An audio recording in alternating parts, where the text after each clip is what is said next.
سوال ہے کہ ایک حاجی صاحب نے اپنے ہینڈ بیگ میں عطر کی شیشی رکھی تھی جو کھل گئی، بیگ میں ہاتھ ڈالا تو آدھی انگلی بھیگ گئی، کیا ایسی صورت میں دم لازم آئے گا؟ حالت احرام میں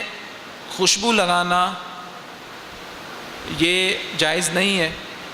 کہ احرام کی حالت میں ہو اور وہ عطر لگاتا ہے تو اس سے دم لازم آتا ہے، لیکن عطر کتنا ہو کہ اگر ہاتھ میں عطر لگ گیا، خوشبو لگ گئی کسی بھی قسم کی، تو اس کے بعد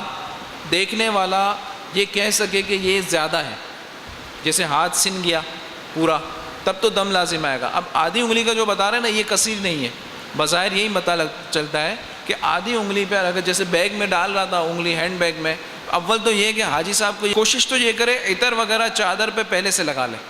چادروں کو پہلے سے معطر کر لے جب احرام کی نیت کی ہے اس سے پہلے، اور اس کے بعد عطر کی شیشی اپنے ہینڈ بیگ میں رکھے ہی نہیں، اپنا جو لگیج ہوتا ہے جو وہ جمع کرانا ہوتا ہے، بڑا والا بیگ ہوتا ہے، اس کے اندر رکھے تاکہ غلطی سے بھی اس کے ہاتھ میں وہ نہ لگے۔ اب ہینڈ بیگ میں اگر عطر کی شیشی تھی اور اس میں ہاتھ بھیگ گیا، انگلی بھیگ گئی، اب وہ قلیل ہے تو ظاہری بات ہے اس کے اوپر دم نہیں ہے بلکہ صدقہ ہے۔